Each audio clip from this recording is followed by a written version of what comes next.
Do you think that we have a really big choice in this election? Yeah. Yes.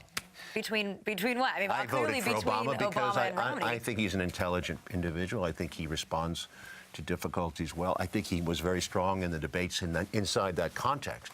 Very powerful. And a very bright guy. I mean, I'm amazed at the amount of knowledge he knows and the way he can speak. And I think it's a far better choice. Yes. But will you vote for him again? Because I already did. I mean, I pre-voted because you never know if I'd still be around. Because Ron Paul was out of the race? Because what? Because Ron Paul was out of the race, too? I read that earlier. Ron Paul I supported Ron Paul, actually, in the Republican primary, and I really, because he was shocking, and a younger generation responded to him.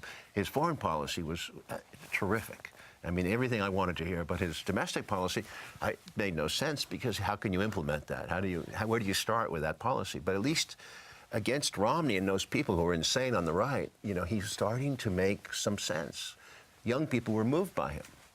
If he'd been in this election, I don't know, it'd be a really interesting election. Then we'd really have a choice, wouldn't it? So last week, I had the great pleasure of having Academy Award-winning director Oliver Stone and historian Peter Kuznick on the show.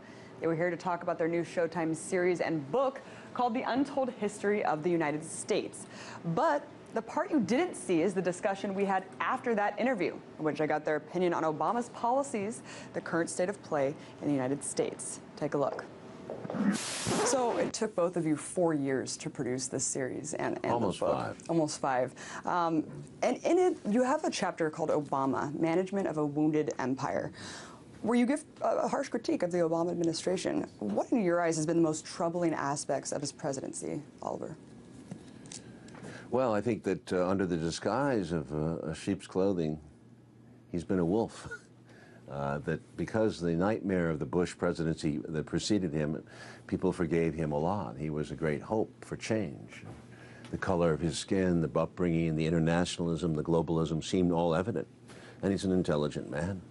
But he has taken all the Bush changes and he's basically put them into the establishment. He's codified them. That's what's sad.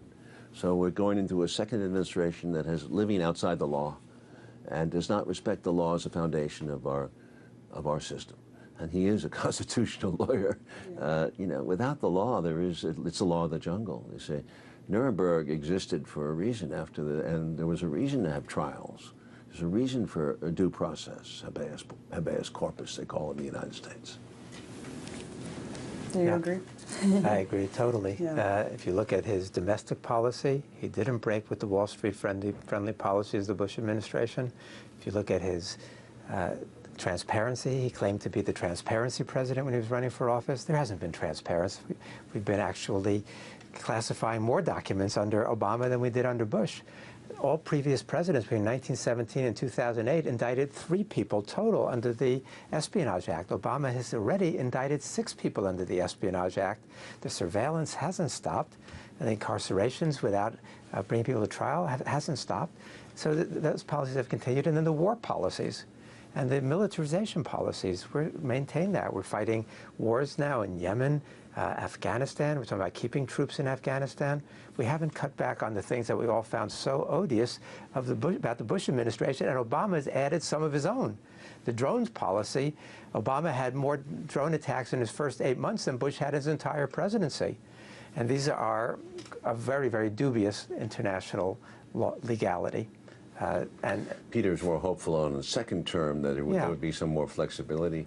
We hope so, but there is a system in place that is enormous, the Pentagon system.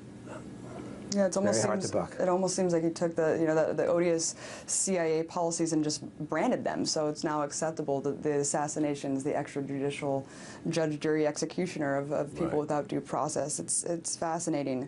I mean, we complained during the Bush years that Bush was actually conducting surveillance without judicial review. Surveillance. Obama's killing people, targeted assassinations without judicial review. That to us is obviously much more serious. Absolutely. And that nearly 1 out of every 3 homeless people in this country is a vet. Truth be told, the way military veterans are treated in the U.S. is an absolute disgrace. The majority of people willingly join simply because they don't have any other options.